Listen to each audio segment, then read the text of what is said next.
fino y hay que hacer un análisis sociológicos, porque los análisis estos hechos el día siguiente pues adolecen de una falta de precipitación, ¿no? Esto hay que hacerlo mesa por mesa, comunidad por comunidad, provincia por provincia. Pero partido a partido, como dice el Cholo. Hombre. Yo hago una pregunta más y luego doy la palabra. Luego hay que ver quiénes han perdido más respecto de la media nacional, por qué se ha producido, qué intensidad ha habido en la campaña, si se ha movilizado el partido más, si han apostado más por la movilización o menos. Bueno, los que nos hemos paseado por toda España, pues tenemos la lectura de donde el partido funcionaba como un reloj, o tienes el resultado que tengas, pero se pone en todos los medios donde puede funcionar no tan intensamente, ¿no? Y usted habrá oído hoy, dentro de los análisis y comentarios que se han hecho sobre los resultados de ayer, la posibilidad de extrapolarlos. O sea, es decir, unos resultados como estos pueden darse perfectamente en unas generales. Hay quien opina que podría darse. ¿Cree usted que eso es factible o no? ¿O la mentalidad del votante es muy diferente a la hora de acercarse a unas urnas europeas, municipales, autonómicas o generales? Pues mire usted, son elecciones muy distintas, porque las elecciones europeas tienen una característica básica, que los españoles no son absolutamente conscientes, ni muchos europeos, de la importancia del Parlamento Europeo y estas elecciones. Por lo tanto, el votar, dejándote llevar de los afectos, por decir, más que de la razón, no tiene costo para el votante. El votante piensa que es un voto que no conduce a ninguna parte, que da igual que en Bruselas haya unos u otros, porque total eso no le afecta a la vida diaria. Es al revés. Probablemente es el Parlamento que más le va a afectar a su vida diaria, pero el votante no lo sabe. Por tanto, hay un componente de si hay una desafección de un partido político, en estas es cuando el votante es más libre y pues le puede dar un voto de castigo al gobierno o a su partido, ¿no? Porque aquí hay para todos, ¿no? Entonces, pensar que esto se repite en primer lugar no es así, porque cuando es una municipal, tú eliges al alcalde y quieres un alcalde bueno. Cuando es el presidente de la comunidad, cuando es el presidente del gobierno, todavía menos. Es decir, lo del bipartidismo muerto, vamos a ver, los muertos que vos matáis gozan de buena salud. ¿Usted cree que no se acaba el bipartidismo? Vamos a ver, yo creo que el bipartidismo en este país no está liquidado, como dicen algunos, sin perjuicio que todos los partidos tengan sus legítimas expectativas de crecimiento. Pero es que, además, la ley electoral es distinta. En unas elecciones como esta, un pequeño partido va sumando en todas las provincias y va saliendo. Con las leyes DON, con el procedimiento DON y con la ley electoral, los porcentajes mínimos, pues hay muchas provincias que estos partidos no alcanzan el porcentaje mínimo y que luego, por aplicación de la ley DON, la distribución de escaños, se quedan en escaños marginales. Entonces, no es igual el mapa. Ni tampoco el ciudadano piensa igual en cada elecciones. Nosotros hemos vivido alguna elección en que ha habido las 3 urnas y se ha votado distinto en cada una. El ciudadano es muy selectivo. Por tanto, yo no creo, primero, que sean extrapolables, punto 1, y tampoco creo que el bipartidismo esté tocado de muerte, sobre todo si los dos grandes partidos pues corrigen los posibles errores que hayan podido cometer. A ver, más preguntas. Venga, Montse. Buenas noches, señor Cándido. Bueno, hemos estado ante unas elecciones europeas y a mí me gustaría hablar en clave europea. Yo creo que la gran perdedora puede ser la unidad política de Europa. Yo creo que los europeístas no deben permitir que partidos extremistas que han entrado votados, y además votados masivamente en Europa, con una política antieuropea, algunos de ellos incluso hablan de prohibir la inmigración, hasta la libre circulación de personas. Esto me da que puede romper esa unidad política. ¿Hay algún plan? Ya sé que es muy pronto, que es el primer día de resaca, pero creo que los europeístas tienen que ser muy responsables. Tienen que ser muy responsables. Yo en toda la campaña he dicho una cosa. Cuando he visto la violencia que había en algunos ataques personales y demás, yo pensaba, digo, si es que esto es desconocer que al día siguiente nos tenemos que sentar a hablar. Porque la Unión Europea se ha construido siempre sobre la base de 2 consensos básicos entre el grupo del Partido Popular Europeo, el grupo socialista, con el arbitraje de los liberales. Yo he estado 13 años en el Parlamento Europeo y se ha construido así la Unión Europea. Y después, cuando me he ido, igual. Es decir, los 2 grandes grupos son los grandes estabilizadores. Entre los 2 grandes grupos en este momento, 230 por un lado, 190 por otro, tienen 420 votos de 751. Luego, los 2 grandes grupos ya tienen mayoría suficiente para evitar derivas complicadas. El riesgo sería si el grupo socialista se alineara con algunos de los más extremistas. Pero los extremistas es que son muy diversos, porque el UKIP en el Reino Unido lo que pide simplemente es que se vayan de la Unión Europea. Otros quieren salirse de la zona euro, otros le quieren quitar competencias a la Unión Europea, otros quieren que los que nos vayamos del euro seamos los mediterráneos, algunos de los austriacos o alemanes. Lo que pretenden es, hagamos un euro más potente y quitemos a estos mediterráneos que son unos inestables y que se vayan. Es decir, es una ensalada muy compleja. Bueno, Francia, promotor de la Unión Europea, perdone, dice que han votado los franceses para que no les gobierne Europa. Ha dado un mensaje muy certero.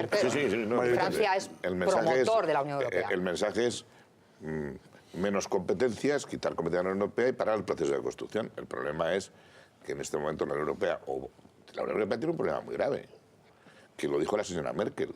Los europeos somos el 7,5% de la población mundial. Tenemos el 25% del Producto Interior Bruto y tenemos el 50% del gasto social del mundo. Entonces, pero eso es hoy. En 2040 seremos el 5,5%, porque no tenemos tasa de natalidad, drama terrible de la Unión Europea, tendremos el 5,5% de población, probablemente el 15% del Producto Interior Bruto mundial y querremos mantener el 50% de gasto. Entonces la Unión Europea o empieza a ser un área económicamente muy competitiva en el futuro y tiene que hacer unas reformas de avanzar hacia la unión fiscal, hacia la unión económica, sofisticar la unión bancaria, ir hacia la unión política, porque para ir a la unión económica hay que dar cesiones de soberanía, o hace eso y hace un gran acuerdo transatlántico con los Estados Unidos para ser potentes en el mundo global, Europa tiene un problema grave. Por tanto, todos los que quieran retardar el proceso de avance hacia más unión económica, fiscal, monetaria, bancaria y política, pues pueden estar poniendo unas chinas muy graves a un continente que o decide rejuvenecerse o va a tener muchos problemas en el futuro. Por eso es fundamental el diálogo en el Parlamento. Yo, también durante la campaña, no sé si recordaréis, que decía que Felipe González había hablado de la gran coalición y que yo había hablado de la gran coalición. Yo de la gran coalición que me refería era la del día 26, la de mañana, entre los dos grandes grupos para estabilizar la deriva de los que quieren menos Europa. Es un momento de mucha más Europa, mucha más alianza con los Estados Unidos, porque los riesgos ahora mismo son espectaculares. El derivado de la pirámide de población y de que tenemos un estado de bienestar que todos queremos mantener, y el derivado de los riesgos internacionales, porque el conflicto de Ucrania no está en Oriente Medio o en China, está en las puertas de la Unión Europea y nos afecta. Y tanto, lo que pasa es que algunos lo que dicen es todo lo contrario. Aquí en España tenemos el ejemplo de este grupo emergente, Podemos, que todo esto le suena a chino, al revés. Lo que quiere es, en fin, salarios estratosféricos que bien vendidos son para todo el mundo. Ya me gustaría ver que todo el mundo ganara 3 veces más y nosotros también. Y que tuviéramos una seguridad social, en fin, de estas de amor y lujo. Pero eso no se puede pagar. Yo creo que no sé, ¿qué explicación le han dado ustedes al fenómeno este de Pablo Iglesias y Podemos? ¿Lo habrán comentado? Bueno, yo... izquierda radical. Yo creo que en primer lugar el Partido Socialista se ha concentrado en una campaña muy de ataques y de pocas propuestas, con lo cual lo que no han colocado es propuestas a sus propios electores, ¿no? Eso por una parte. Y luego muchos medios han apostado mucho. Si ve usted las presencias mediáticas, sería un ejercicio interesante de hacer, de ver, de calcular los minutajes de presencias de unos y otros en la campaña y en las precampañas. Eso puede ser ilustrativo. Yo no lo he hecho, pero a mí me lo han contado. ¿Berizno? Sí. Miguel, claramente el grupo mayor de pérdida de votos del Partido Popular no se ha ido a otros partidos. Es decir, son 2 millones de ciudadanos que no se han votado porque están enfadados, desilusionados, desencantados, pero no tanto como vais a otros partidos. Habrá un factor económico, subida de impuestos, lo que quiera, pero también un factor de identidad. Hay mucha gente que se ha sentido en temas de tipo cultural, humanista, que este gobierno no respondía, por lo menos con la rapidez e intensidad que se esperaba. Un ejemplo es la reforma de la ley del aborto.